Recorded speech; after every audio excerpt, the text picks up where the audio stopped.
Alright, so magandang gabi po sa lahat at sa mga naka-online po sa atin ngayon at nanonood po.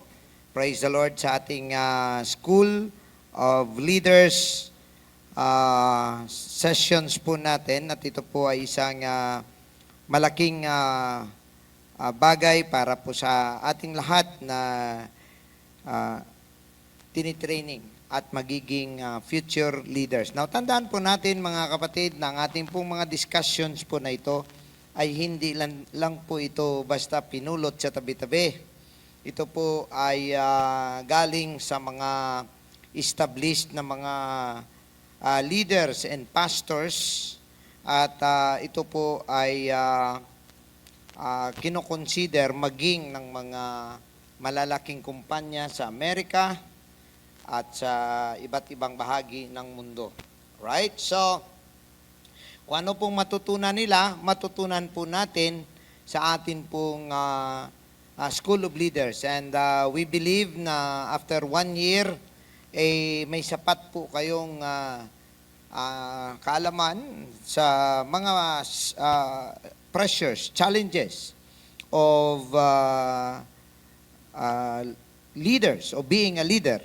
And also, magkakaroon din po tayo ng mga dagdag na mga lessons po dito, kagaya po ng church planting, isasama po natin yan sa mga bandang huli na, at isasama rin po natin dito ang pati ang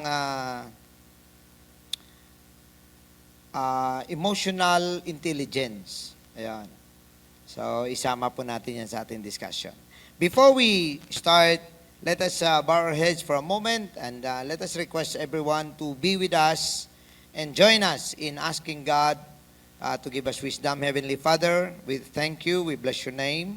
Salamat Lord sa pagkakataong ito na tinipon mo kami at bigyan ng mga ganitong pagkakataon na makapag-aral at malaman namin ang mga bagay na ito, Panginoon, sa aming ikaunlad, maging ng aming mga gawain. Nawa, Panginoon, ay matulungan mo kami na makaunawa at maging ang iyong karunungan ay ipadala mo sa amin sa pamamagitan ng banal na Espiritu.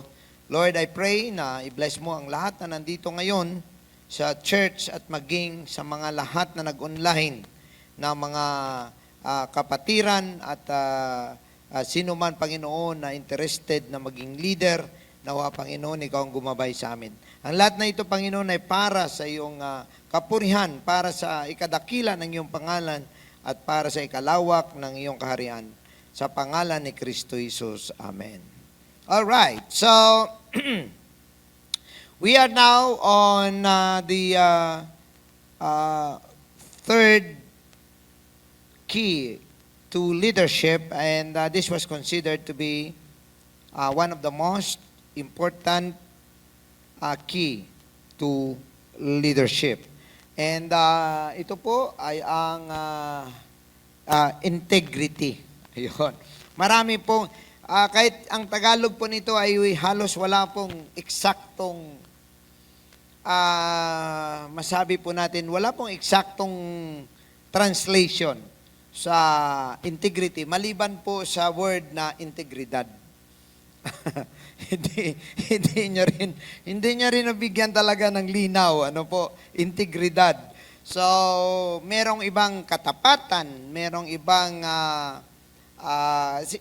may iba din namang kasi ang tapat ay faithful, di ba?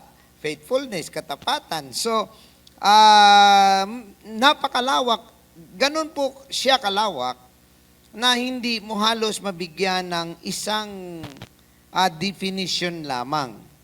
Pero pag sinabi natin pong integridad ng isang tao, ito po ang isang bagay na nagpapanatili ng kanyang personalidad na kung saan ito po ay napupuna at nakikita ng mga tao. Okay? So, basahin po muna natin ang Proverbs chapter 11 verse 3. Ayan. Sabi ng Bible in King James Version, the integrity of the upright shall guide them, but the perverseness of transgressors shall destroy them. So makikita po natin dito na nakadikit po ang integrity doon po sa pag-uugali. Ayan. Nandun po, ang nakadikit po siya. So sabi nga ng Biblia, ang integridad ng isang matuwid, ang siyang gagabay sa kanya. Gagabay sa lahat ng kanyang papuntahan. We have to remember, mga kapatid, that whatever the integrity that we have will help us reach our destination. Ayan. Siyempre, binabati po natin ang lahat ng mga naka-online. Marami po tayong mga taga-ibang lugar. Meron po tayo galing sa Italy, Hong Kong, and maging po sa ibang bahagi ng Luzon, Visayas, and Mindanao. Ayun, meron po tayo kasama pati sa mga iba't ibang isla. Praise the Lord. Meron po tayong, I'm sure, nakahook din po sa atin ang taga Calayan Island doon po sa may malapit na sa Batanes. Mindoro, meron din po tayo. And Bicol area. Also, dito rin po sa North Luzon. Anyway, ganito po kahalaga ang tinatawag na integrity dahil ito po ang gagabay sa ating destinasyon. Now, ano nga po ba ang integrity? I-define natin ng saglit. Integrity is the quality, ayan, of being honest, truthful, and earnest in one's action. Nakita niyo, ang dami, no? It's all the practice of doing the right thing even when no one is looking. Ayan. Ibig sabihin, ito po yung pag-uugali mo na gumagawa ka ng tama kahit walang may nakakita or walang may nanonood sa'yo. Kagaya po nito, sa isang manggagawa, kung meron pong manggagawa, like isang karpintero or isang nagtatrabaho sa construction ng bahay. Pag iniwan mo siya tapos gumagawa lang siya ng maayos, pagbalik mo malaki na yung kanyang nagagawa at kahit wala ka ay natatapos po ang mga gawain, ibig sabihin na-establish yung integridad ng isang tao sa iyo at pagkakatiwalaan mo siya. So hindi mo na siya kumbaga, kung meron kang ipagawa, siya kaagad ang iyong maisip. Alright? Now, another definition of the integrity is the quality of being honest and having strong moral principles that you refuse to change. Ibig sabihin, hindi nagbabago ang iyong pananaw at ang iyong paninindigan na alam mong tama kahit bigyan ka ng pera, kahit bigyan ka ng posisyon, kahit i-bribe ka, ay hindi mo ito binabago at hindi mo ito tinatalikuran. So for example, mga kapatid, may mga pagkakataon po kasi na ang integrity ay bali, kumbaga hindi na po ganong kahalaga, no? In fact, ang dami na po ngayong kahit kamag-anak mo, pwede ka palang lukuhin mismo ng kamag-anak mo, mismo ng mga kaibigan. At alam nyo po ba, no, sa ng mga manluluko, unahin mo raw yung kaibigan mo. Mga loko-loko talaga, no? Unahin mo yung mga kamag-anak mo kasi pagkakatiwalaan ka daw nila. Akalain mo yun, manluluko talaga, no? Na, kumbaga, imbis na pagkatiwalaan, kasi siyempre ikaw, wala ka namang alam. So, pagkatiwalaan mo sila, lalo na ngayon, mga scammers, no? Ang inuuna nila, mga kaibigan mismo nila. Kasi yung ibang tao, hindi yan magtitiwala sa kanila. Yung kaibigan nila, magtitiwala sa kanila, mga kamag-anak nila. And actually, nabibili sila dahil lamang sa pera. No? In fact, kahit nga po mga magkakapatid, nagkakaroon po ng problema dahil lamang po sa mga mana, no? sa mga pabor, ayon. Yung iba nga, palipat-lipat ng yung sa mga politiko, di ba? Palipat-lipat sila kung saan yung doon sila, no? Kung saan may gain, doon sila, no? So, yun po ay mga taong wala pong integridad. Ang isa pa pong meaning ng integrity ay the quality of being whole and complete. Ayan. Ibig sabihin, walang isang bagay sa iyo, kumbaga buo ka, no? Maayos ka lahat at kompleto ang iyong pagkatao na tinatawag. So, pag nakita ka ng tao, yun ang kaagad na mapuna nila sa iyo ang pagkatiwalaan kanila. Now, a person of integrity is the one who has established a system of values against which all of life is judged. Ayan. So, tandaan natin, mga kapatid, na ang integrity natin, ito po yung sistema ng ating pag-uugali. Ibig sabihin, ang nakikita sa ating pag-uugali, na ang ating buhay, doon po yan hinuhukuman. Ayan. Now, a person, tandaan natin, a person with integrity does not have divided loyalties. Ayan. Kung may integridad ka, may loyalty ka, no? Hindi ka namamangka sa dalawang ilog. Hindi ka, kumbaga, ano ba ito? Hindi ka, kumbaga, parang palaka. Alam niyo po ba yung palaka? Lukso lang ng lukso. And then, merong mga tao na kapag ang isa ang kausap niya, doon siya loyal. Pagka isa naman yung kausap niya, doon naman siya loyal, no? Yan po ay walang integrity. Hindi po yan kasama sa integridad ng isang tao. No? Ang tawag po diyan ay duplicity. No? Ibig sabihin, two-timers. Nor is he or she merely pretending. Yan naman ang tawag po diyan ay hypocrisy. Right? Now, integrity is not what we do so much as who we are. Tandaan ninyo ang integridad ay hindi yung mga ginagawa natin, hindi yung mga ginagawa natin dahil ganon tayo, kundi kabaligtaran, Kung ano tayo, at kung sino tayo, yun ang nagdidetermine kung ano ang ating mga gagawin. So, ibig sabihin, dahil ako, anak ako ng Diyos, ito ang aking gagawin. Ayan, no? So, hindi yung ginagawa ko to kasi nasa church ako. Alright? Rather, medyo baligtad yon. Dahil ako ay anak ng Diyos, gawin ko to. Yon. Nakuha ninyo? Nakuha niyong ibig sabihin? Malabo, malinaw? Malabo, medyo malinaw, o malinaw?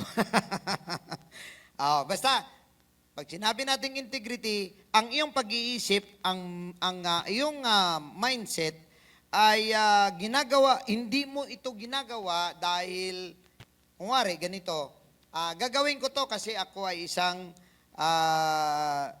kumbaga, ginagawa ko to kasi ako ay isang Kristiyano. Ayan, ginagawa ko to kasi ako ay isang Kristiyano. Rather, dahil ako ay Kristiyano, ito ang aking gagawin. Ayan. Okay? Now, dito na tayo. The first key to greatness is to be in reality what we appear to be. Yan po yung sinasabi ni Socrates. Sabi niya, ang unang susi ng pagiging dakila ay ang,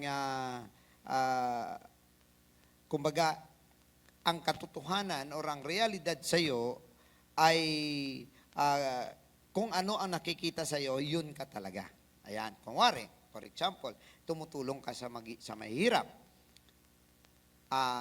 Baka tumutulong ka lang kasi nagpapapili ka, tumatakbo ka. Or baka tumutulong ka lang kasi may nakakamera. Yan, nagbablog. Pero kung wala namang vlog, hindi ka naman tumatakbo, hindi ka tumutulong. Ayan. So dapat, kung tumutulong ka, kahit na alam ng iba o hindi alam ng iba, talagang ugali mong tumulong. Yun po yung sinasabi. No? Now, kadalasan, sabi niya, we try to be human doing before we become a human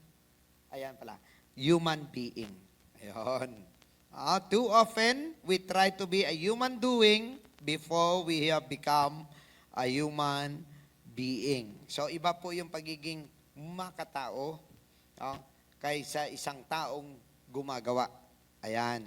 So, you might be a man of action, but you are not a human being. Para bang, sabi mo, mayaman ka nga, pero para ka namang masahol ka pa sa aso. Yun yung mga term na yun. Okay? So, ang pagiging isang human being is that you know the needs of others. Kumbaga, nagiging mabuti ka sa iyong kapwa. Yan po yung pagiging makatao. Now, to earn trust, you have to remember this. A leader has to be authentic. Para maintindihan ninyo lahat, pag leader ka, dapat authentic ka. Ibig sabihin, hindi ka namumulitika sa harap ng iyong kongregasyon kung ikaw pastor. Kung ikaw naman isang leader sa mga taong under sa iyo, hindi ka namumulitika, hindi mo sila binubola, hindi mo sila, kumbaga, kagaya na ginagawa ng mga politiko, ano po?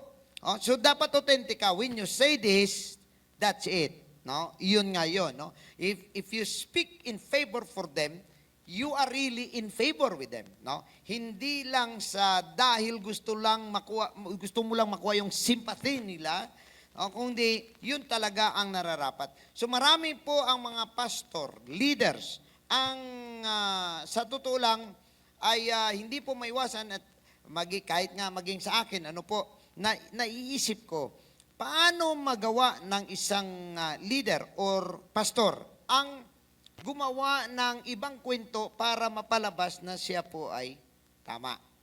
Yan, no?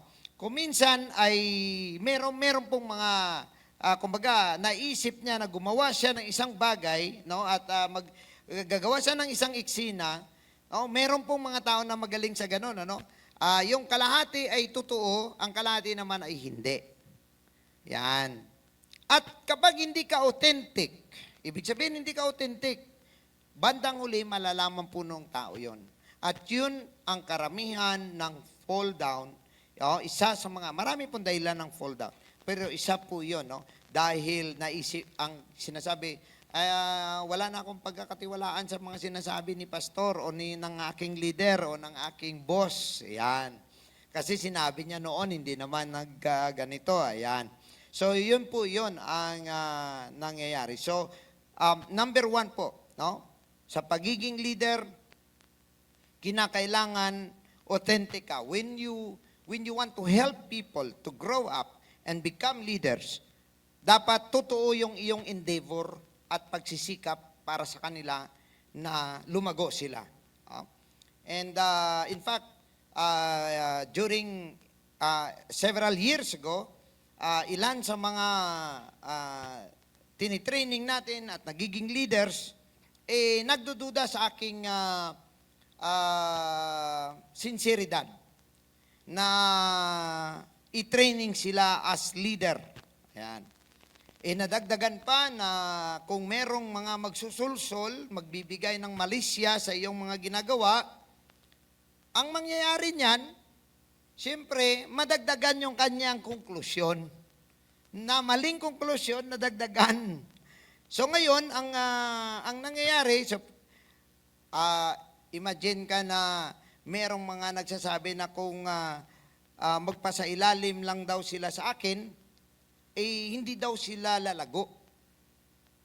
Oo, may nagsasabing ganon. Kung manatili daw sila sa aking leadership, hindi daw sila magiging pastor. Yun po yung sinasabi sa kanila. Pero mga kapatid, ang lahat na nasa ilalim ko at mga na-training ko, ay nakita nila yung ebidensya. Nakita nila kung paano na sila ay pinalago ng Panginoon.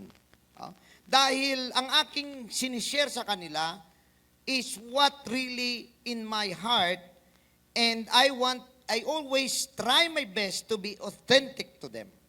Yan. So ngayon, may mga nagbi-message sa akin ng ilan na wala na po dito. Nagsisisi sila ng mga nakaraan at sinasabi nila, ngayon lang daw nila napatunayan, tama daw talaga ang aking mga sinasabi, tama daw talaga ang aking mga pag-brought up sa kanila. But sometimes it's too late. You made the wrong move, ika nga. So, gayon pa man, ang pagiging authentic mo sa bawat isa, na tapat ka sa sinasabi mo. Kung ano sinasabi mo, tapat ka doon. Ay, at the end, these people would just realize na kung manatili sila, sila po ay mas lalo pa sanang nag-improve. Kung tutuusin, yung mga pastor na na-produce po natin, sila lang ang umaayaw sa posisyon. Sa totoo lang. So, imagine ka kung sa mga pagtitraining natin, ang ilan sa kanila nagiging successful na pastor, ang iba sa kanila naging missionary na, nakarating na sa ibang lugar, no? Nakapunta na sa iba't ibang lugar para magmi-mission, no? So, yan po ay isang bagay na kung ikaw ay isang leader at ikaw ay nagpapatubo ng isang tao, dapat totoo ka sa sinasabi mo sa kanya. No? Totoo ang iyong intensyon, ang iyong motibo, ang iyong desire, dapat authentic. Kasi bandang uli, makikita nila yan. Alright, now, if I say and what I do are the same, the result are consistent. For example, I say to the employees, be at work on time. I arrive at work on time, they will be on time. Right? Now, when I say, kunwari, tandaan ninyo na ang ating pong seminar, hindi lang po pang church. Pwede pang negosyo. Pwedeng pang personal. No? Pwede po sa trabaho ninyo. No?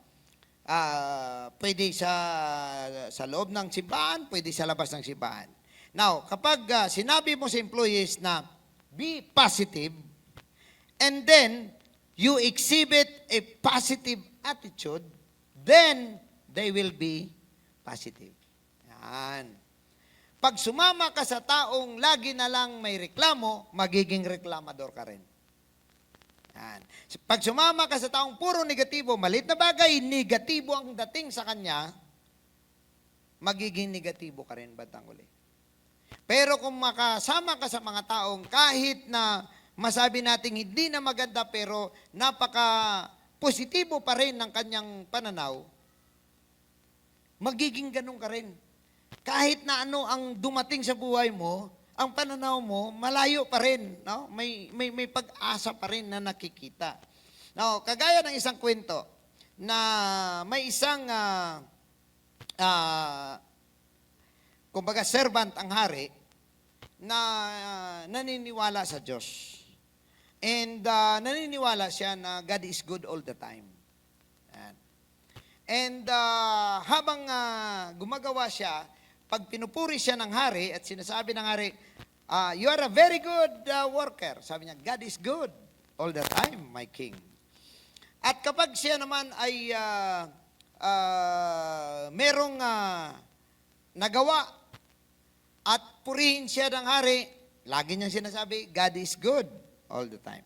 At one time, mga kapatid, ay nangaso ang hari, kasama siya, At nung pagdating doon sa pangangaso, ay biglang gumandang, ang dami nilang nahuli. So sabi ng hari, napaka-swerte ng araw na ito. Sabi ng tao, God is good all the time. Yung sabi niya sa hari. One time, nagkasakit itong servant. At nangaso ang hari. Mag-isa, ibang kasama niya, hindi nakasama itong napaka-positibong servant niya. At may sakit. So sabi ng hari, so paano yan? May sakit ka pala, so hindi ka makasama sa akin. Sabi niya, it's okay, mahal na hari, God is good all the time. Now ngayon, nung nangaso ang hari, ito ngayon na-disgrasya ang hari. Nakagat ng leon ang kanyang kamay, naputol. Naputol yung kanyang kamay. So pagdating niya doon, siyempre ang mga servant nag-asikaso sa kanya. Sabi naman ng servant, nung makita ng servant, sabi niya, God is good all the time. Sabi niya sa hari. Siyempre nagalit ang hari. Sabi ng hari, ito na yung nangyari sa akin. God is good ka pa dyan? Ibilanggo nyo nga yan. Nabilanggo ngayon siya. Doon sa, kumbaga, tinanggalan siya ng posisyon, nabilanggo ngayon siya. At sabi niya, God is good all the time. Sabi ng hari, ibang klase ito. Ngayon, nung gumaling na yung hari, bilanggo pa rin siya, napunta ngayon ang hari sa gubat ulit, at naligaw sila, napunta sila ngayon sa mga kanibal. Yung kumakain ng tao. Nandito ngayon, lahat ng kanyang mga alipin, kinain. At nung dumating na sa hari at kakainin siya, nakita, putol ang kanyang kamay. So sabi ng mga kanibal, hindi tayo pwede kumain ng taong hindi buo.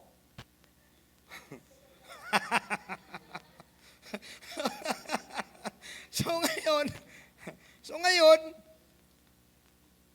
ang hari nakauwi. Pero lahat ng kanyang alipin, patay. Kinain. Pagdating niya doon, na-realize niya, sabi niya, parang tama ang aking servant talaga. Na kaya niya nasabi na God is good kasi darating ang araw talaga, magiging mabuti pala ang epekto sa akin. Mabubuhay pa ako. Pagdating niya doon, pinalabas niya siyempre sa bilangguan. At sabi ng hari, alam mo, hanggang ngayon di ko talaga maisip, paano ka nakapagsabi na God is good all the time kahit sa mga masamang bagay at kahit na binilanggo na kita, na wala ka naman palang kasalanan at nakita ko ngayon, mas tama ka pala. Ang sabi mo pa rin ay God is good all the time. Sabi niya ngayon, paano mo nasabing God is good ngayon at nabilanggo ka? Sabi niya, mahal na hari, God is good all the time. Kasi kung hindi mo ako binilanggo, nakasama ako doon sa iyo. Kinain din ako. O di ba, mga kapatid, sabi ng Bible, all things work together for good. Now, all things, meaning whether good or bad, if your mindset is positive, everything will be positive. Because may mga pagkakataon na binibigyan lang tayo ng lesson ng Diyos. May mga pagkakataon na hinahanda lang din tayo ng ating Panginoon. May mga pagkakataon na kung minsan ay tinitraining na tayo ng Panginoon para pagdating natin sa dulo, sa giyerang eksakto, chicken na lang ang mga pagsubok. Alam niyo po ba na pag nag-training ka sa military pala, minsan sinasimulate pala ang totoong gira. Talagang may pumuputok ng mga granada, binabaril ka, although na malayo naman yung bala na tumatama. Minsan kahit hindi totoong bala, basta sinasimulate yung totoong tunog ng baril, totoong epekto ng bomba, ng mga granada, para na kung ikaw ay nandun na, hindi ka manibago. Ayan. Alam niyo mga kapatid, kung ang aking dinanas nung una kong pagpunta rito sa Maynila, doon pa lang ay bumigay na ako. I think, palagay ko parang wala akong lakas para harapin ang lahat ng mga pagsubok later on. Parang iniisip mo, it's just normal, it's just okay, it's just very, very small. No? Lumiliit yung mga malalaking problema, lumiliit dahil sa iyong karanasan. Now, if you become,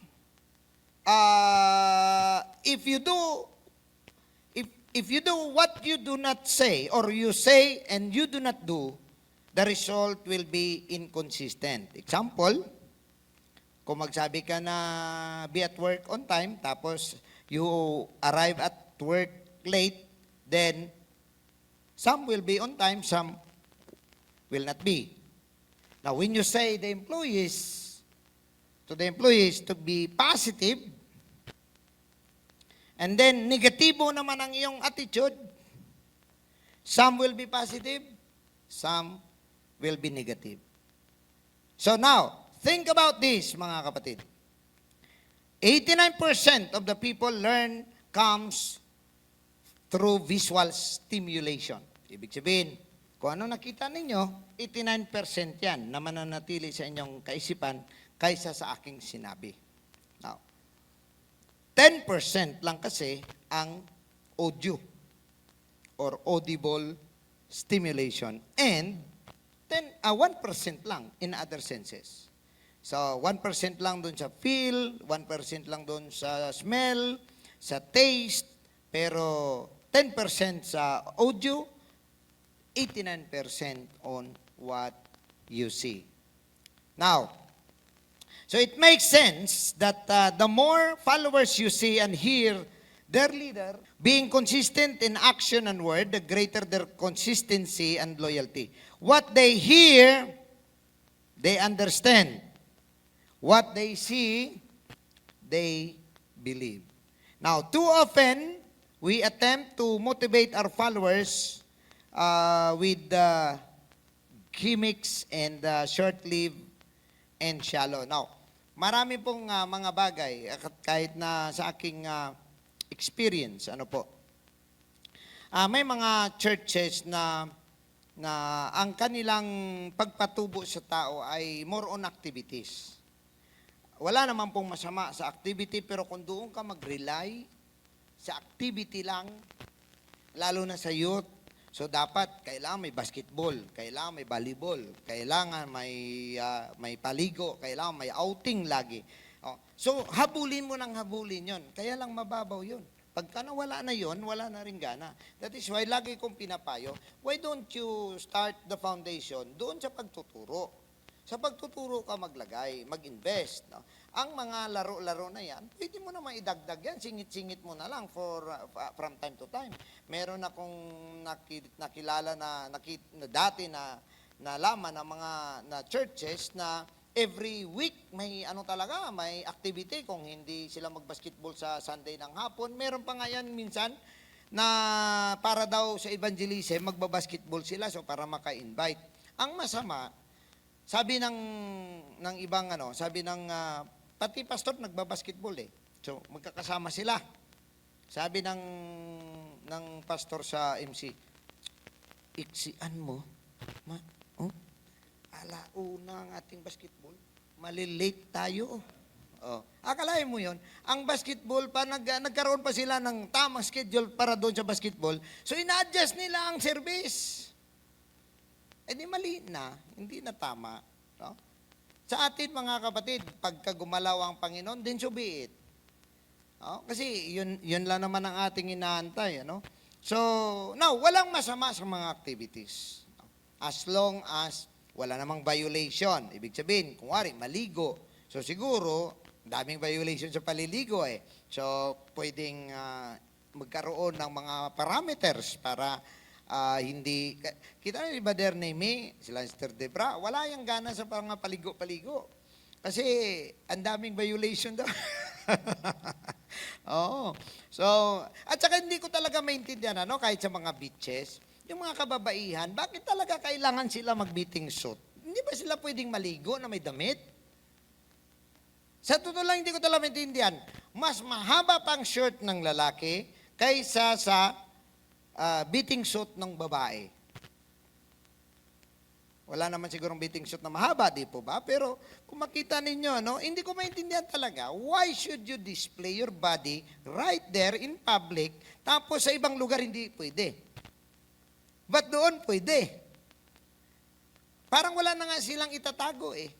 Oh, pagka napunta ka sa mga Boracay, sino nakapunta sa inyo sa Boracay? Oh, makapunta ka sa mga, lahat sa ibang bansa. Sa ibang bansa. Doon sa Italy, pagka naligo sila lahat, pati matatanda, kahit mga 60 years old, nagabiting suit, mga 70 years old, makikita mo, no? Parang, kaya nga, nung naglakad, no, look straight, doon lang diretso sa dagat, magbabaptize kami eh. doon ang baptism. diretso lang, huwag nang lumingon. Kuminsan hindi ko talaga maintindihan yun, ano. And kahit nga sa mga ibang mga activities, okay lang din po yun. Wala po akong problema sa mga mga games po, mga sports. Wala naman ako may nakitang problema po doon. We need it as long as, sabi ko nga, wala pong violation, lalo na sa tinatawag ng mga dress codes, lalo na sa mga, at baka mamaya magsuntukan pa, no? Kasi nga nandaya yung kabila, no? Yung isa nandaya, no? Ay, nako, alam niyo minsan isipin mo, hindi, mga Kristiyano naman yan, hindi naman mga ay nako, kahit hindi lang po yung premyo, talagang nagsisigawan pa. Hindi, mandaraya talaga kayo. Doon pa talaga sa harap-harapan pa talaga. Na ang premyo, mga kapatid, biscuits lang naman. Ay talaga lang. Nawawalang integridad. Hindi ko nga, noon, mayroong mga basketball noon sa mga mga youth camp. Aabot pa kami noon kung saan saang lugar. Meron pa mga youth camp doon sa Pangasinan, nakasubo kami doon. Basketball. Ang basketball nagiging wrestling. Madangol yung isang team, isang church, talo sila kasi per church eh. Talo na sila, maya-maya pumapasok yung mga matatanda na, hindi na mga youth, may mga balbas na yung para lang manalo.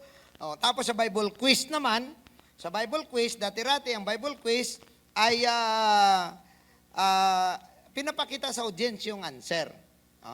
Tapos susulat dito, tapos nandyan yung ano bang tawag diyan? Game master. And then nandito po sila, nakaharap doon ang kongregasyon, meron diyang merong projector na nakikita yung answer. Yun na lang, Bible quiz na lang. Pagtanong ng ano ang pangalan, anong ibig sabihin ng pangalang Moses? Nagsisinya sila. Di ba, ibig sabihin taken out of the water. Ganon. Sa likod, na dapat bawal yun eh. Sinabihan na, bawal po yan. Pero minsan nagkaganyan pa. Kayo, huwag kayong magganyan, ha? Hindi po maganda. Kasi ang premyo po, si Piatos. All right. Now, remember, what people need is not a motto to say, but a model to see. All right? Now, even Jesus said to His disciples, in John chapter 13, sabi niya, if I then, your Lord and Master, have washed your feet, ye also ought to wash one another's feet. Ibig sabihin, bago inutos ng Panginoon, pinakita niya po muna. Ayan. So that is why, kung ikaw leader ka, once na meron kang project, isipin mo na may posibilidad na merong hindi susunod sa'yo or hindi sasama. Kaya tanggalin mo na sa isip mo na magkaroon ka ng 100% participation. Now, ang laging iniisipin ng leader na kung wala mang sasali, gagawin niya pa rin. Yun. Kunwari, mag-outreach tayo gusto niyong sumama, sama-sama tayo. Isipin mo na ikaw na lang mag-isa. Kasi pag dumating ang isa, magpasalamat ka pa. Kasi kung isipin mo 10 kayo, tapos 10 talaga darating, dumating ang 5, masama loob mo. Di ba? Kasi ang iba, walang participation. Iba, ano ba naman ang iba yan? Na parang tayo-tayo lang pala. Pero kung isipin mo talaga na bilang leader, pag sinabi mong itong ating project, ito yung ating gagawin, nasa isip mo, gawin mo yon whether nandun sila o wala. Pag nandun kasi sila, pasalamat ka, masaya ka. Pag wala sila, you are ready. Naka-ready kang gawin mo na mag-isa. Kaya nga, sabi niya, for I have given you an example that ye should do as I have done to you. So yun po yung leadership na gusto pong, yan po yung integrity na makita po ng mga disciples ang ginawa ng ating Panginoon. That is why, kahit nga po sila ni Peter, nirebuke pa nga nilang Panginoon eh. Sabi nga ni Peter, Panginoon, wag mong hugasan ang aking mga paa. Di ba? Kasi nga naisip nila, bakit siya ang master natin, siya yung rabbi, siya yung teacher natin. At alam ng karamihan na siya ay anak ng Diyos, Misaya siya, at siya pa maghuhugas ng paa. Yan. So, pero pinakita ng Panginoon yun para ganon din daw tayo sa iba. Praise the Lord. Now, our goal, tandaan natin mga kapatid, our goal is to be inspired to change. And if that happens, the organization will also be changed. Now, tandaan natin, many of us would like to change the big scenario, the big part.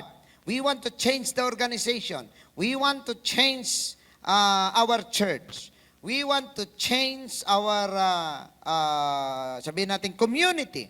We want to change our city. We want to change this nation. Yun po yung iniisip ng karamihan. And so they are thinking on how to do things para mabago ang organization, mabago ang takbo at pananaw ng simbahan. Pero mga kapatid, ang pinakauna sa lahat, ang una nating gawin is to change ourselves. And once we are changed, then lahat po yun magbabago. Kunwari, example, lahat tayo, wala tayong pag-iisip para sa outreach. Tapos nagbago ang ating pananaw, gusto na natin lahat ngayon mag-outreach. Magbabago po lahat with just only one change in our life. Meron nga sa isang tome ng isang na nabasa sa sementeryo, di ba meron yung mga saying. Ang sabi ng saying na yun, sabi niya, when I was a child, I want to change the world.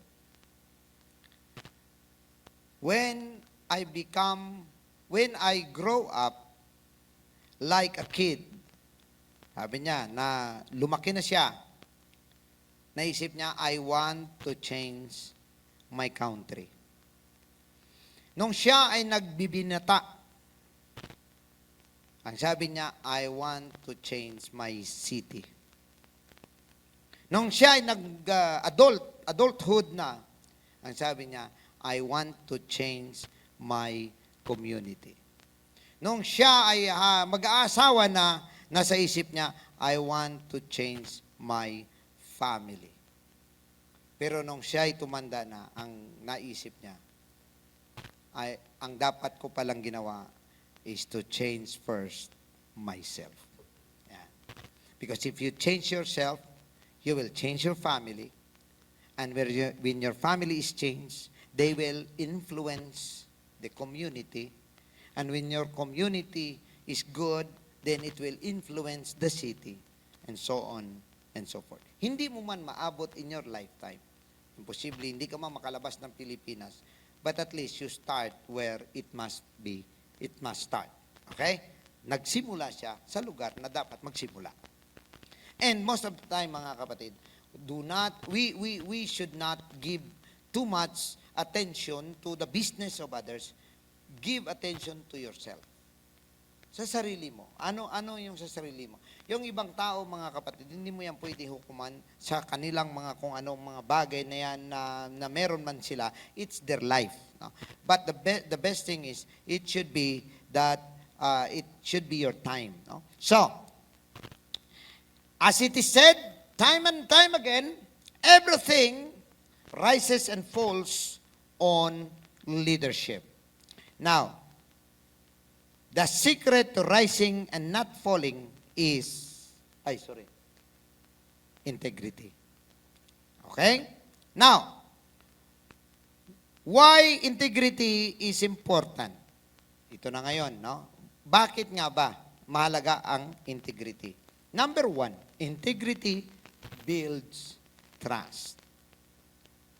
Ang sabi ni Dwight Eisenhower, in order to be a leader, a man must have followers, right?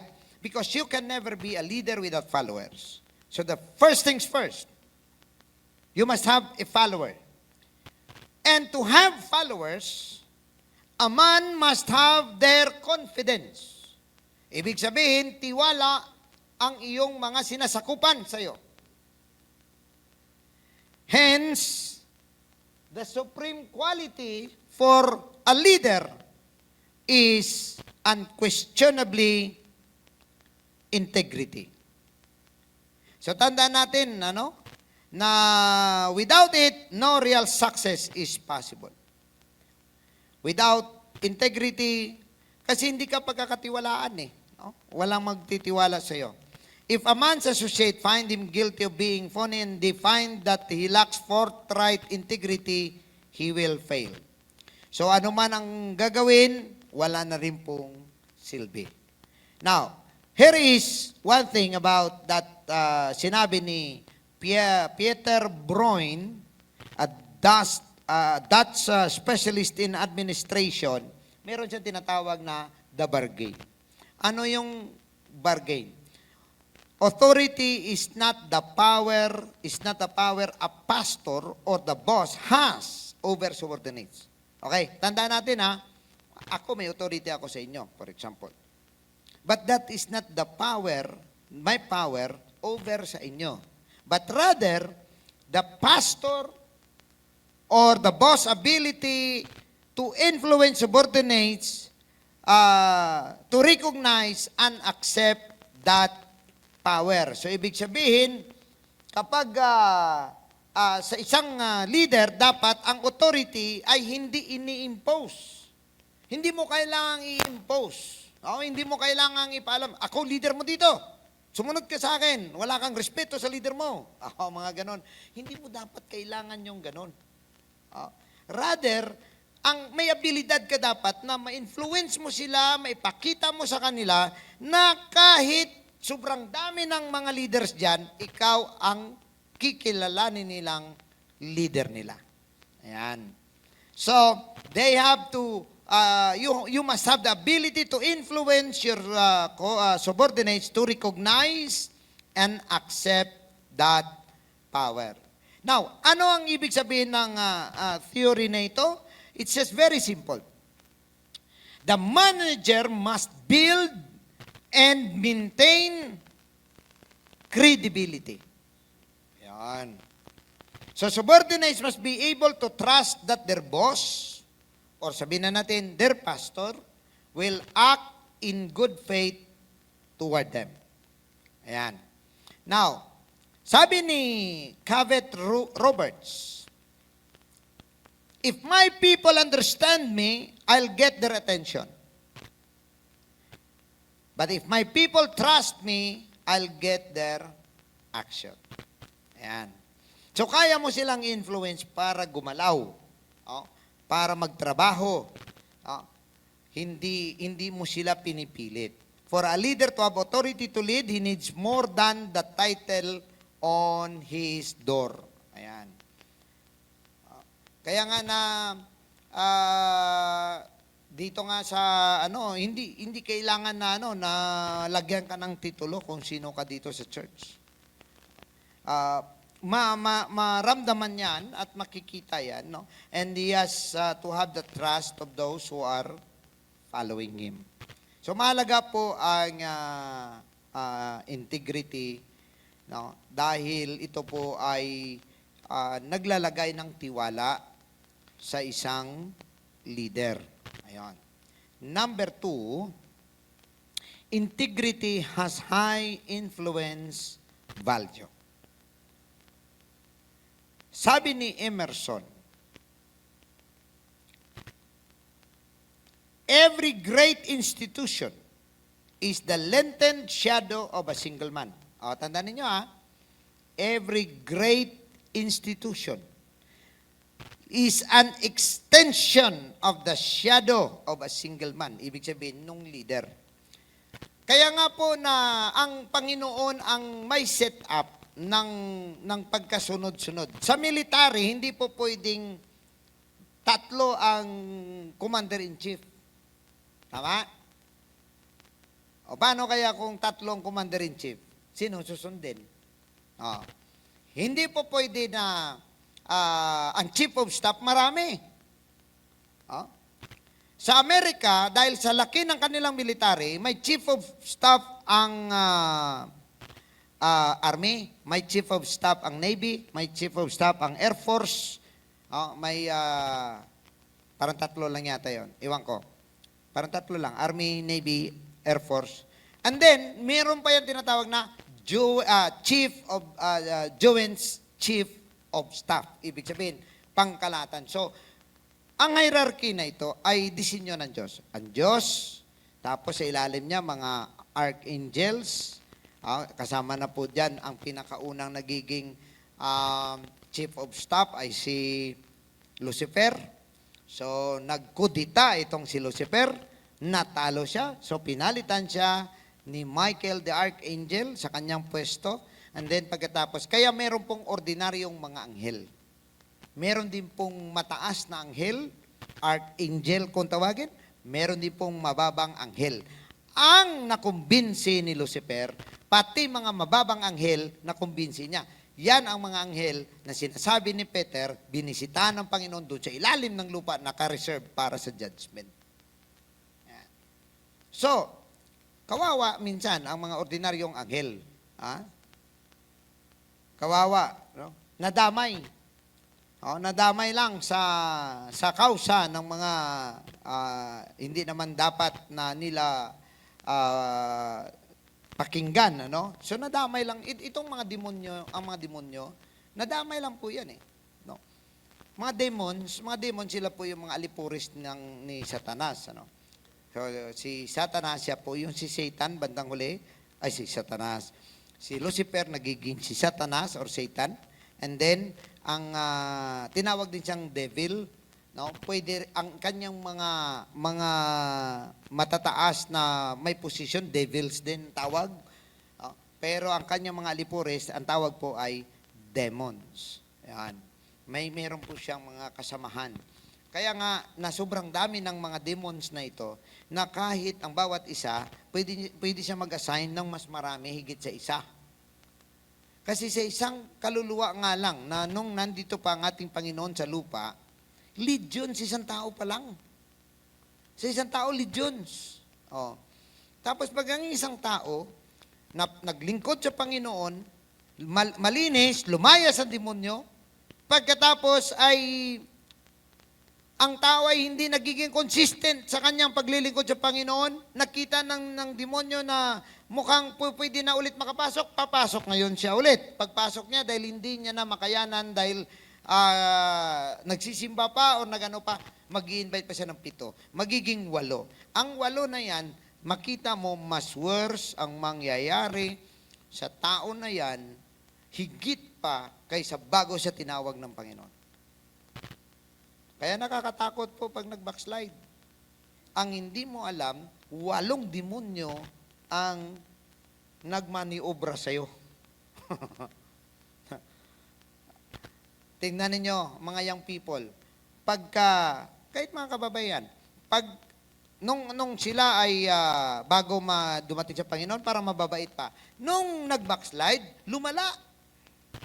Yung iba sa kanila, nagpaputol na ng buhok, na. Yung mga lalaki naman, nagiging mga basagulero, inom, sigarilyo, lahat na lang gagawin. Parang namuhaw-muhaw ba ko sa Ilonggo pa.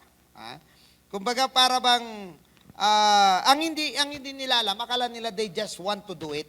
Ang hindi nila alam, it is the devils, the demons within them that makes them do it. Ayan. Okay? So, kaya nga mga kapatid, no, ang mga anghel, marami din po yan sila. Kaya lang, kung tutuusin, nadamay lang po yung iba. No? Nadamay lang po yun sa kausa ni Satanas. No? Now, sabi ni Will Rogers, people's minds are changed through observation and not argument. So, ibig sabihin, kagaya niyan, if we want our church to grow, dapat ang church natin, ma-observe nila na isang magandang church, mabuting church, masayang church. Ayan, no? Hindi yung makasariling church. Ayan. Hindi, alam niyo marami na akong mga tao nakakausap. Dati doon ako nagsisimba. Bakit anong nangyari? Ba't hindi ka na doon nakasimba? Ayaw ko sa church na yun kasi parang akala mo, parang bisita ka lagi. Ang tagal-tagal mo na, parang bisita ka pa rin pagka tinignan nila. Walang kumustahan, walang kahit na ano. Wala na lahat, no? So, dapat na dito mismo sa ating loob ng church, no? If we want our church to grow, dapat dito maramdaman. That is why gina-develop natin, no? Na mauna nating ma-observe yung mga bisita natin. Kasi wala yan sila kakayahan para makipag-chika-chika doon sa iba. Kasi nga feeling nila bago. So mag-observe yan sila. Now, tandaan natin, their first visit could be their last. Kung hindi nila naramdaman na welcome sila dito. Right? So, tandaan natin, no? They are changed by what they observe and not actually hindi lamang doon sa paglatag mo kung anong tamang gawin. Dapat ganito, magpabaptize ka or sometimes hindi sila na doon, no? Na nagbabago ang kanilang pananaw kundi doon sa kanilang nakikita. So people do what they see. So nakikita nila. Alam niyo mga kapatid, mayroong isang kwento na kapag hindi tayo nagiging consistent ay may malaki palang epekto ito sa iba. And may isang kwento ng isang bata. He was born in a Jewish family and they're very fanatic kung tawagin natin. Parang sabihin natin na ang kanilang father ay nag-o-observe sa lahat ng ginagawa ng isang Hudyo. Nag-o-observe sa mga Sabat, nag-o-observe ng mga feasts, no? Passover, Pentecost, lahat. No? And then pagkatapos, pati ang itsura ng kanilang father ay talagang traditional, orthodox kung tawagin. And they always go to the synagogue every Saturday. Sa isang bahagi sila ng Germany. And naglipat sila ng isang lugar. Sa isang lugar na yon, ito ngayon ang problema, walang sinagoga sa nilipatan nila. At hindi lang yon, ang nag-iisa lang ang may kapangyarihan na simbahan doon ng Lutheran Church lang. And so, yung father nila, nagninegosyo, hindi ngayon makapasok sa negosyo dahil hindi siya kasali doon sa mga circle of businessmen. Ang ginawa ng kanyang tatay, sabi niya sa kanyang pamilya, talikuran natin ang ating pagiging Hudyo at ngayon ay magpa-convert tayo sa mga Lutheran. Magiging Lutheran tayo. So yung bata na yon, parang hindi niya nagustuhan yung desisyon ng kanyang tatay. Sabi niya, Dad, bakit tayo magpapalit? Dahil ito yung dito tayo lumaki. Ito na yung dito tayo tumubo. Ito na yung ating lahi. Sabi ng tatay niya, this is good for our business. If we want to survive, we need to be with them. Yun ang sabi ng tatay. Hindi nagustuhan ng bata. At nagkaroon siya ng resentment. At nagkaroon siya, sabi niya, minsan sabi niya, naisip niya, ang religion yata, negosyo lang talaga to. Yun ang nasa isip niya. Napunta ngayon siya sa London. Pagdating niya sa London, nag-aral, gumawa siya ng... Doon, pinahayag niya na hindi kailangan ng tao ang religion.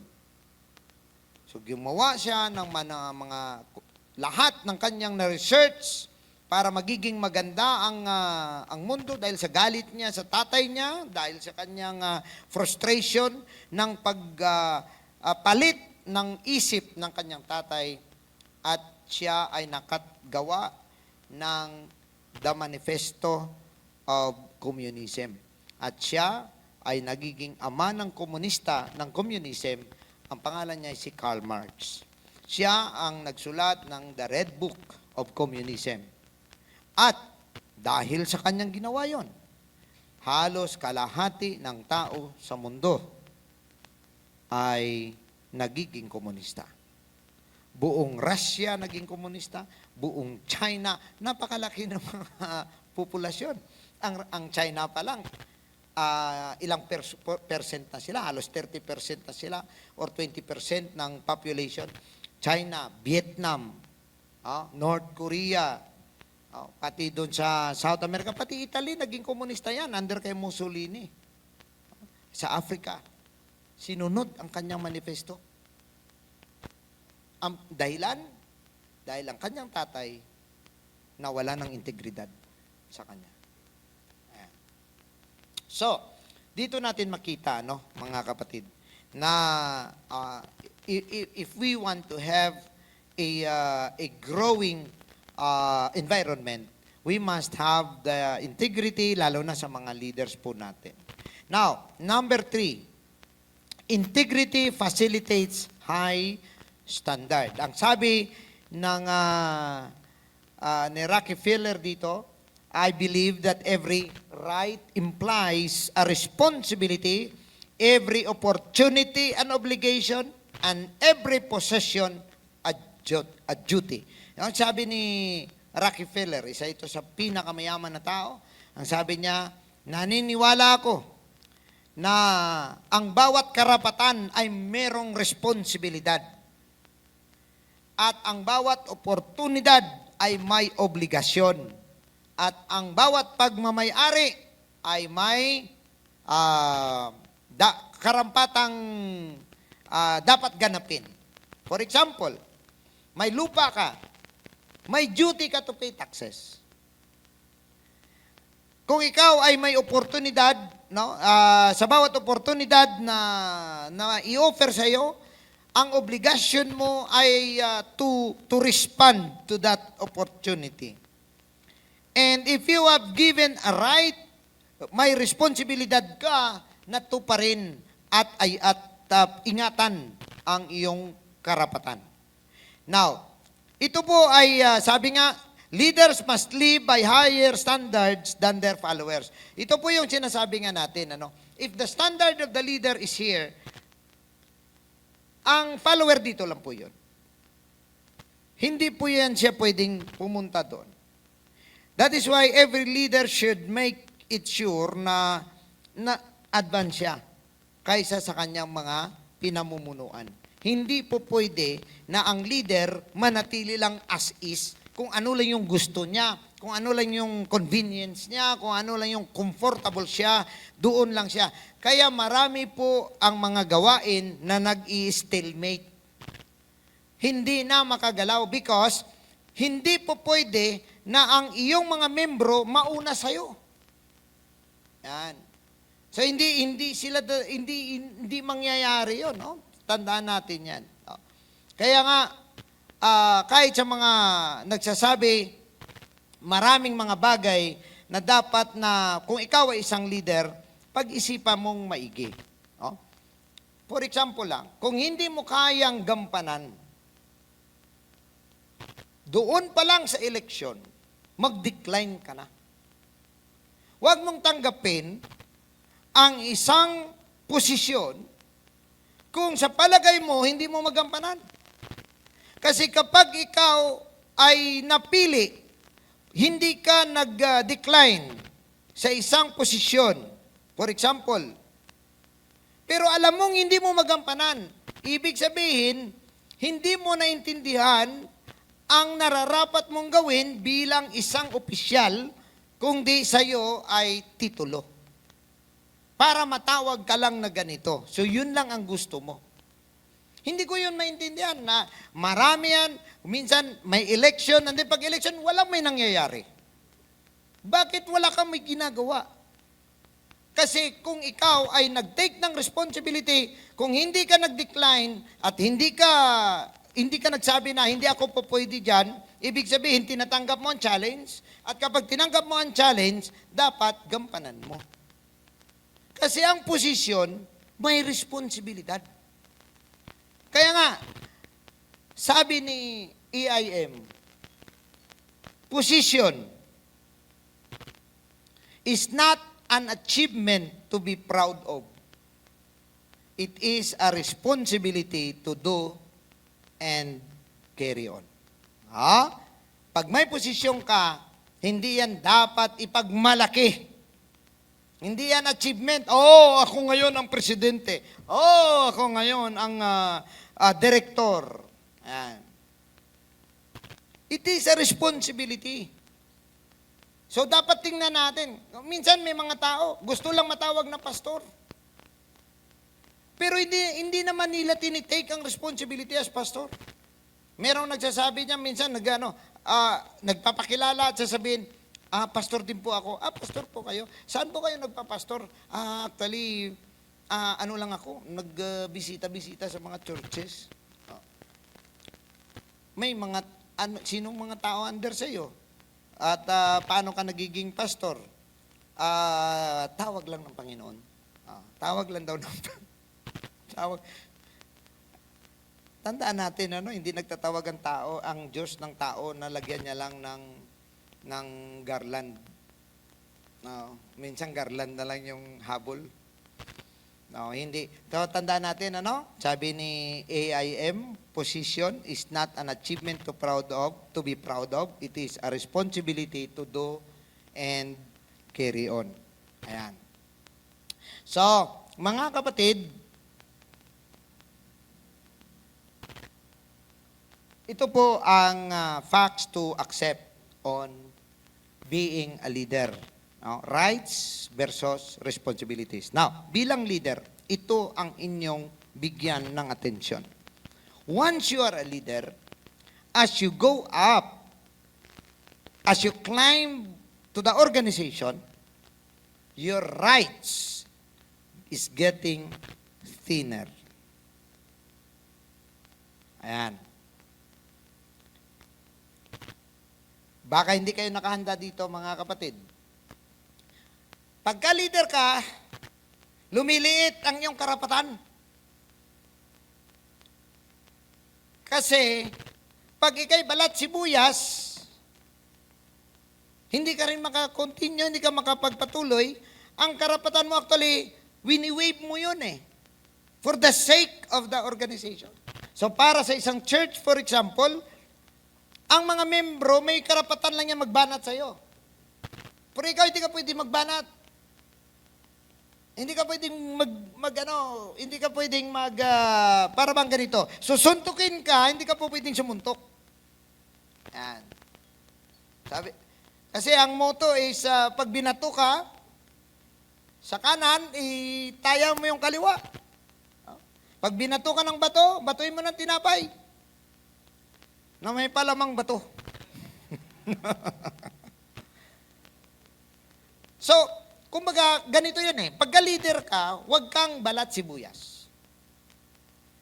Na kunting marinig mo lang, para kang sasabog. Relax.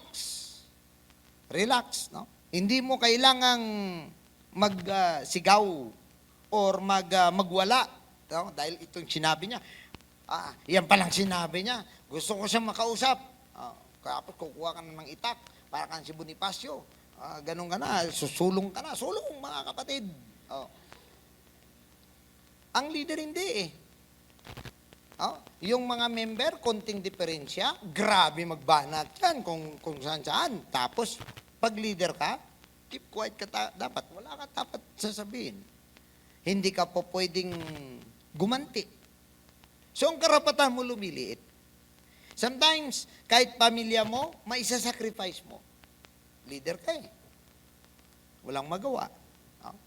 Pero ang malungkot, lumalaki ang responsibilidad mo. habang paakyat. Ah, sa baba, ito kunwari, congregation. Kasi ito sa business no? Customer, workers mo, leader ka, manager. Kung sino mga manager dito. Yan. So, habang pataas ka ng pataas, ang rights mo lumilit. Dapat intindihin mo, nagninipis, no? Nagiging manipis ang iyong mga karapatan. Parang sila na lang ang may karapatan para magsabi sa iyo ng masama. Ikaw, wala kang karapatan bilang leader, ano? Pero, ang malungkot, kabaligtaran sa responsibilidad. Palaki ng palaki yung responsibilidad mo habang pakyat ka ng pakyat. Yan. So, again, kapag gusto natin, kasi ganito din naman yun mga kapatid. Kung ayaw naman natin i-take ang challenge, paano ka mag-grow? Saan ka gusto? Kasi lahat ng bagay may presyo. So kung gusto mo mag-grow, take mo challenge. I-take mo yung ang mga nasa harap mo, na mga kailangan mong gawin, no? Mga posisyon na yan, take mo. Then subukan mo gawin ang lahat ng kaya mo. Ayan. Napakarami niyan mga kapatid ngayon na parang hanggang doon lang sa election, parang classroom election lang. Alam nyo ba sa classroom? Wala namang may nagpapangsyon dyan sa classroom, yung mga officer. Meron pa yan mga PIO, meron pa yan mga muse, meron pang mga escort. Anong papel ng mga PIO? Ang muse, anong gagawin ng muse sa loob ng classroom? Di ba, may mga posisyon minsan na wala talaga as in, hindi na nga kailangan talaga yan na butuhin. Gayunpaman, ikaw gusto ko, parang galit, masama pa yung loob niya na hindi siya binoto na presidente, masama yung loob niya na hindi siya binoto na vice president o kaya na secretary. Pero nung siya na ang nandun sa posisyon, wala naman siya may ginagawa.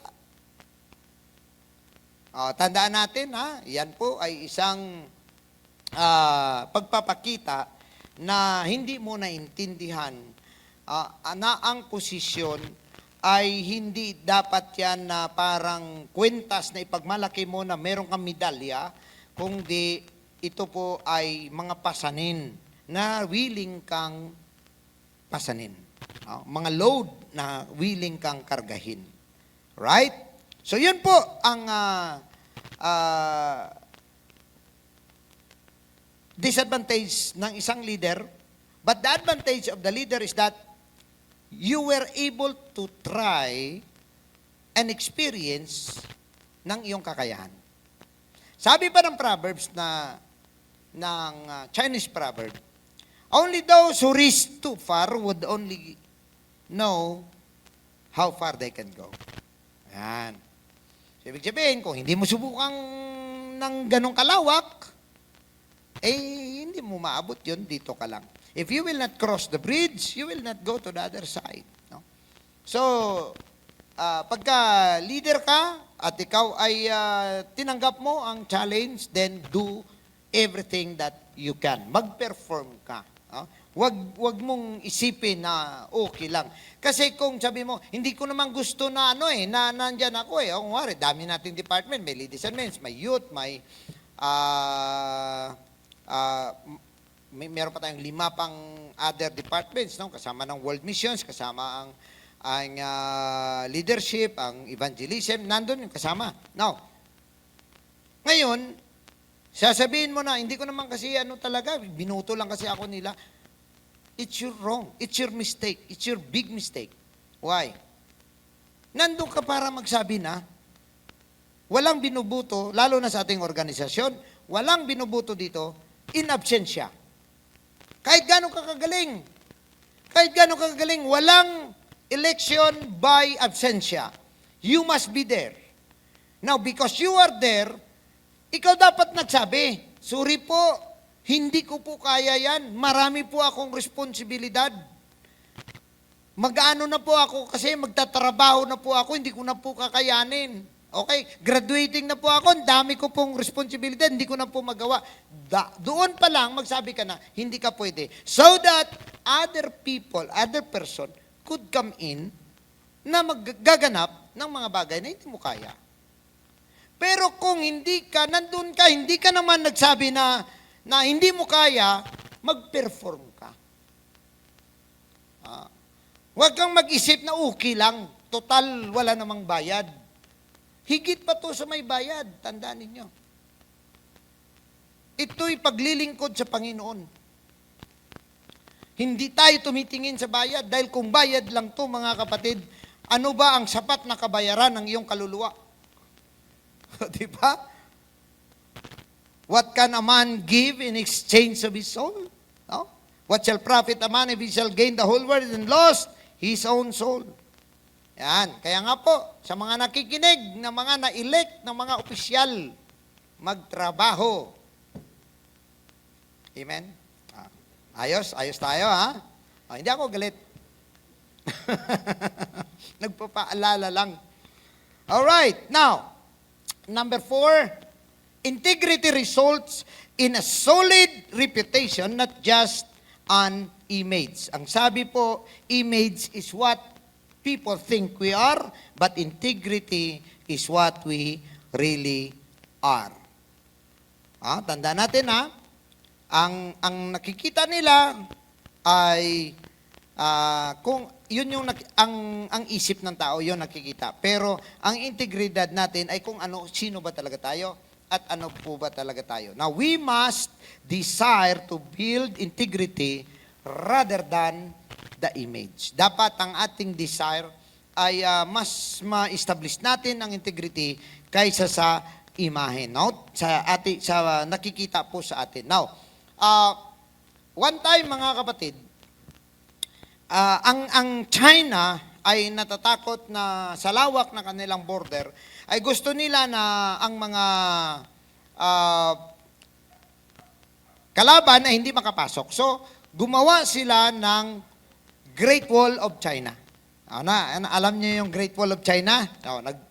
Nagpagawa sila, ilang daang kilometro yun. Sobrang haba, sobrang taas, sobrang kapal. Alam niyo po ba na pwede makadaan ng sasakyan sa gitna dyan, ng pader? Tapos bawat pader, bawat may distansya, meron po dyan watchtower. Nandun po may gwardiya. Pero alam niyo po ba, ang purpose ng Great Wall of China is to protect China from invaders. Pero nung simula na ito'y itinatag at ginawa ng China, they were invaded 3 times without breaking the wall. Alam niyo ba kung anong nangyari? Sa akala nila na sila'y safe at well protected, ang kanilang mga sundalo nababayaran. Nababribe, so binibigyan ng ginto, tumatakbo, pasok ang kalaban. So, meron silang good structure, but they failed to establish integrity in their soldiers. Yan. So, ganun po, mga kapatid, kailangan na mas mag-focus po tayo sa ating mga attitude. Ang integrity kasi kasama attitude, kasamang karakter, no? Kasama yung pananaw, no? Ang iyong emosyon kasama po diyan. Now, panglima, integrity means leaving it myself before leading others. Ayan. So, tanda natin, we cannot lead anyone else further than we have been ourselves. Now, too many times we are so concerned about the product that we try to shortcut the process. Sometimes, gusto man natin marami tayong worker na ma-produce, marami tayong pastor na ma-produce, pero ang ginagawa ng iba, sino-shortcut nilang proseso ng pag-establish ng character and attitude ng isang manggagawa, and so, ang nangyayari, failure. So, we don't need to sacrifice quantity versus quality. What we want is, we have a good quantity and we have a good quality. Yun po yung ating desire. But we cannot shortcut Dahil once na i-shortcut mo yung isa, maapektuhan yung isa. For example, sobrang ganda ng iyong quality, kunti lang ang ma-produce mo. Tama? Now, kung mahina naman ang quality, sobrang dami naman ma-produce mo. Naalala niyo po ba ang Apple? Ang Apple ay nag-produce ng kauna-unahang yung iPad nila, iPhone nila, sobrang tibay. Alam niyo po ba yung second generation na tablet? Kasi pag nagpalit ng tablet si Brother Nemes, minsan si Sister Debra, binibigay niya sa akin yung kanilang iPad. Yung iPad nila, first generation, 2011, nasa akin. Pero, nung nabigay sa akin yun, 5 years old na yun, or 7 years old na, nung binigay. Alam niyo po ba na ang kanyang battery, 8 hours pa or more? After 7 years, silang kauna-unahang gumamit ng polymer Polymer battery. Sobrang tibay. Kaya sa Amerika, nothing but Apple. Nung buhay pa si Steve Jobs, nung time na yun. So napakaganda ng Apple. Alam niyo kung anong na-observe nila? Sa sobrang tibay ng kanilang produkto, natatakot silang malulugi kasi hindi na nakakabili ulit.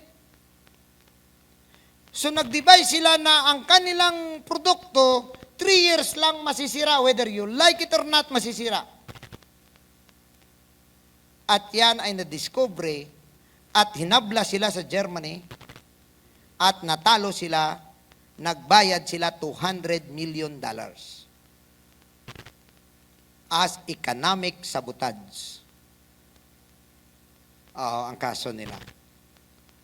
So yun Dati-rati, gusto, ay dapat US. US ang bilhin mo kasi pag made in USA, matibay. Made in Japan, matibay. Ngayon, unti-unti na, hindi na doon sa quality, napunta na ngayon sa presyuhan. So, ang China ngayon, kaya umangat ang China dahil doon sila sa presyo. So, iniisip mo, mas maganda to, may presyo, mas mura to, ganun pa rin, salpak mo pa rin, okay naman, tumatakbo, pero gaano katagal? Pero ngayon, nagbago ang negosyo. Hindi na quality. Hindi lang quality, hindi lang yung presyo, service na. So, kailangan gandahan mo na rin ang iyong serbisyo. So, tayong mga leader, dapat we should adapt change. Tanggapin natin na kailangan may pagbabago. Kung hindi natin gagawin yon, mag-expect tayo na walang may mangyayari, mga kapatid sa atin. No? So, sa atin sa pag-produce ng worker, sa akin mabagal ako mag-produce ng worker. For how many years sa akin sa ministry, siguro ang pastor na na-produce ko, mahigit lang 10. Meron akong pastor na nakilala, 6 months lang, 3 weeks lang may pastor na siya. Sabi ko, grabe, ang bilis mo, pastor. Nagkausap pa kami. Sabi niya, tiniring ko talaga, mula umaga, maghapon, 3 weeks. Wow, sabi ko, grabe, sobra pa to kay Jesus Christ. Si Jesus Christ, 24/7 din to, pero 3 years and a half. Sa kanya, 3 weeks lang. Ito na ngayon. 6 months later, na-convert sa Trinity ang kanyang pastor.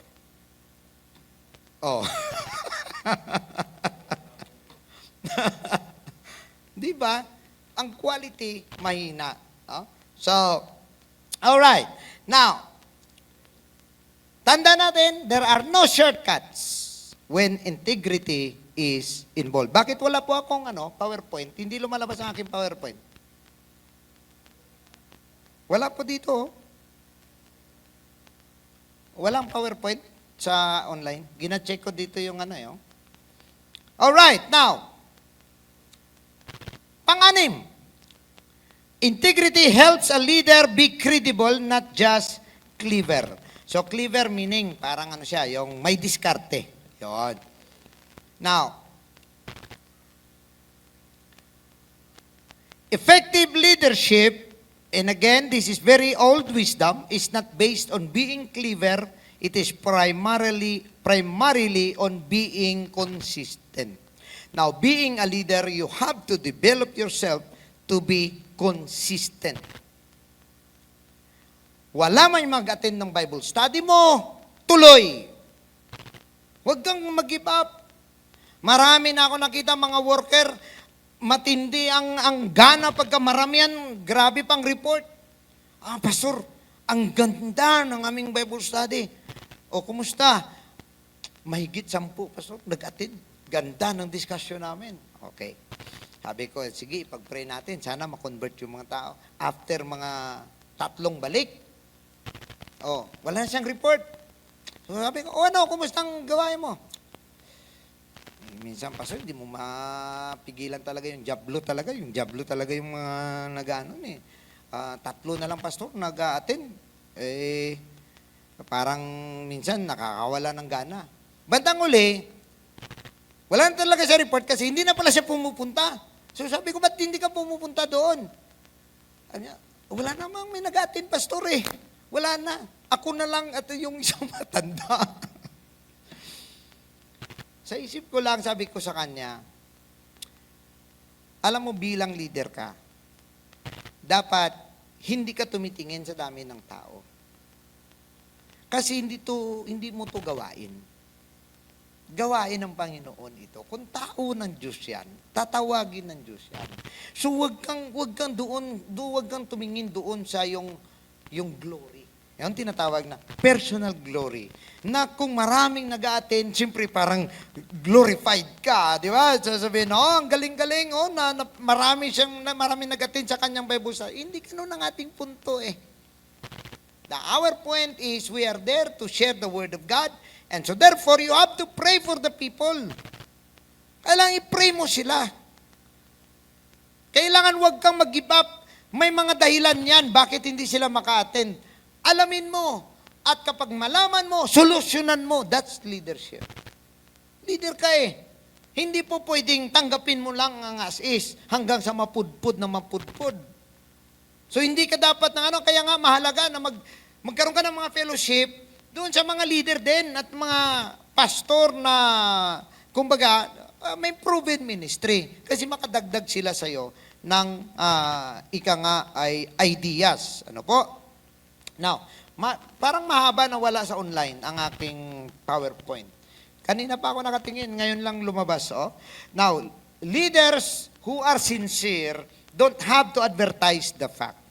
It's visible in everything they do and soon becomes common knowledge to everyone. Now, tandaan ninyo ito. Sabi ng kasabihan, the end justify the means. Alam niyo ba yon? Kung ano yung resulta, yun po ang nagpapatunay kung maayos o hindi ang pamamaraan. Okay? Now, likewise, insincerity can be hidden, disguised,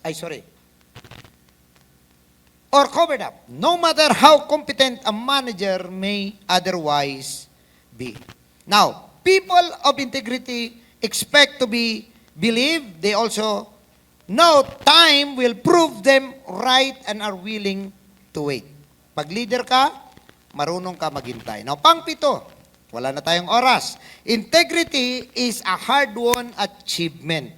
Ibig sabihin, mga kapatid, matinding laban para lang na magkaroon po tayo na ang tao ay magtitiwala po sa ating kakayahan, magtiwala po sa ating mga ugali at sa attitude po natin. Napakahirap po, napakadali po nito sirain, napakahirap po nitong gawin or itayo.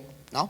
So integrity is not a given factor in everyone's life. It is a result of self-discipline, inner trust, and a decision to be relentlessly honest in all situations in our life. Now, think about this. When wealth is lost, nothing is lost. Pag kayo pag nawalan kayo ng kayamanan. When health is lost, something is lost. Totoo yan. Pag humina na ang ating kalusugan, may mawawalan ka talaga na parte ng buhay mo. Pero, when character is lost, all is lost. Tandaan natin yan, mga kapatid. na ang ating pong mga pag-uugali ay mahalaga. Now, take note.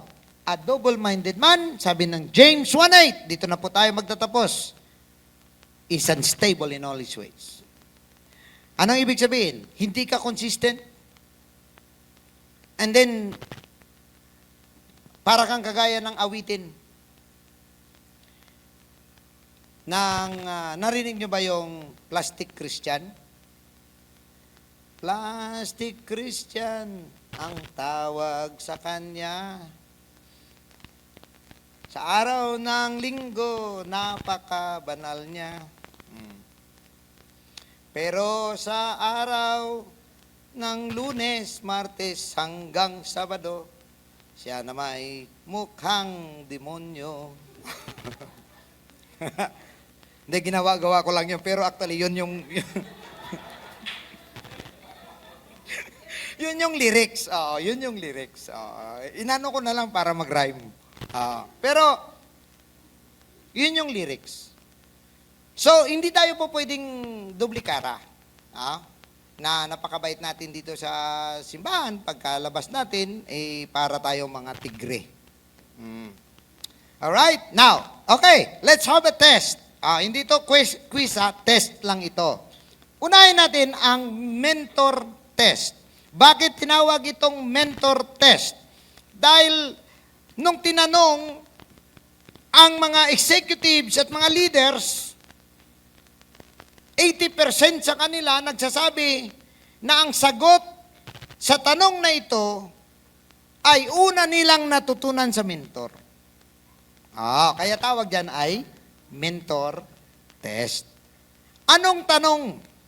Ito lang, ganito lang kasimple. The question is, am I true to my leader? Yan ang unang tanong. Itanong mo sa sarili mo yon. Now, pangalawa, magkaroon naman tayo ng masses test.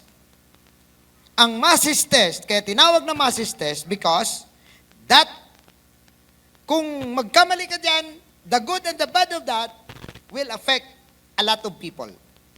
Mass of people. Kaya masses test. Ito naman ang tanong. Am I true to my followers? So, kahit leader ka, may leader ka pa eh. Tama? Hindi po maganda na leader ka, wala kang leader. Hindi po talaga maganda. Yung mga nag-isolate na sila na lang ang nandun sa dulo, ay nako, delikado po yun. Papunta po yan sa pagiging kulto. Tandaan ninyo absolute power corrupts absolutely. So kapag wala siyang tawag dito ay accountability, magawa mo kung anong gusto mo.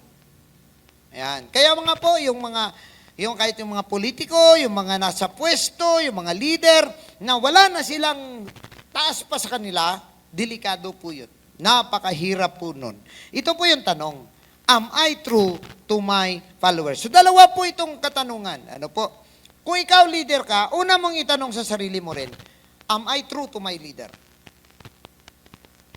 And then, tanungin mo pa rin ang iyong sarili, am I true to my followers? Because if you're a leader, you must have a follower. And if you are a leader ka man, kahit leader ka man, you must have a leader. Yan.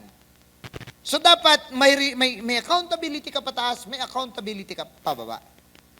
Yun po yung dapat na ma-realize mo sa iyong sarili, ano ang sagot?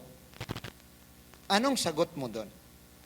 Yan. Now, sabi ng Proverbs chapter 4, verse 25, dito po na po tayo magtatapos. Let your eyes look directly forward and your gaze be straight before you.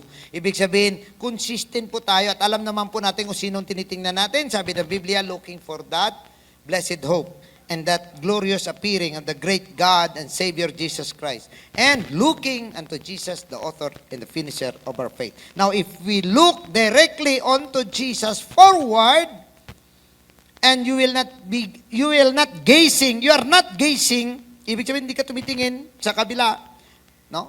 Ponder the path of your feet, and then all your ways will be sure. Do not swerve to the right or to the left, nor turn your foot away or turn your foot away from evil. So, pagiging leader natin, tayo yung may pinakamalayong nakikita. No? At dapat hindi tayo na i-sway sa mga nangyayari sa kapaligiran, sa mga komento ng tao, sa mga sinasabi ng tao, sa mga pressure ng iyong responsibilidad, dapat dire-diretso ka lang. Alright? Okay, so, recap lang po muna tayo. Integrity is, I am who I am, no matter where I am or who I am with. And a leader's integrity means, or a lack of it will make or destroy him. Now, integrity means living it myself before leading others. Results in a solid reputation. Ayan. Okay? Kagaya ng Great Wall of China na hindi sila nag-invest sa integrity and character, attitude ng kanilang mga sundalo, ay wala pong silbi ang kanilang depensa. Alright? Any question? Sabi pa ni Apostol Pablo sa kay Timoteo, 1 Timothy 4:12, let no man despise the youth. No, sa pagiging leader, hindi mahalaga kung bata ka pa o matanda ka na. Kapag bata ka pa, sabi ni Apostol Pablo, do not let anyone despise your youth. Ibig sabihin, huwag mong hayaan na ang pagkabata mo ay parang gamitin nila para kumbaga ay ikaw ay ibaliwala or i-disrespect. No? But, be thou an example of the believers in word, in conversation, in charity, in spirit, in faith, in purity. So, yan po ang tinatawag na integrity, and wag kang mag-worry kung may susunod sa iyo o wala. If they saw you na reliable kang tao, susunod yan sila sa iyo. Right? Next topic po natin, the ultimate test of leadership next week, creating positive change. Yan po yung ating topic. At para naman po sa mga may exam, so mamaya na po natin ipakita ang ating exam. Tayo po ay tumayo ng saglit. Praise the Lord. And maraming salamat po sa mga naka-online po natin. Umabot po tayo ng mahigit 50 na naka-online po. Praise the Lord. And bago po ang lahat, tayo po ay isarap po natin ito ng isang panalangin. May mga bagay po sa buhay po natin na kung minsan ay kinakapos po tayo at bilang leader ay meron po tayong bagay na hindi po ito natin napapractice. Hindi po natin nagagampanan. Ika nga. But God knows our weaknesses. He knows your strength. And the reason why God called you to be a leader, it's because God saw something in us. There is no such thing as will or a born leader. Wala pong born leader. Lahat po may opportunity to be leaders, but leaders are produced. And it's up to us, sa ating mga puso, mga kapatid, na tayo ba ay willing na mag-sacrifice as a leader. Nakita po natin kanina, ang ating mga sarili, isa-sacrifice natin dahil ang ating karapatan lumiliit habang tumataas ang ating mga posisyon. Sa gabing ito, hayaan muna natin na hingin sa Panginoon ang kanyang gabay, pagbabago sa ating kaisipan at sa ating puso. We will allow God to give us a changed mind and a changed heart, na ating harapin ang mga challenges, na ating gampanan ang mga bagay na inatang sa atin ng ating Panginoon. Tandaan natin na sinusukat tayo hindi sa malaking bagay, kundi sa maliliit na mga bagay na ginagawa natin with all faithfulness. Hallelujah.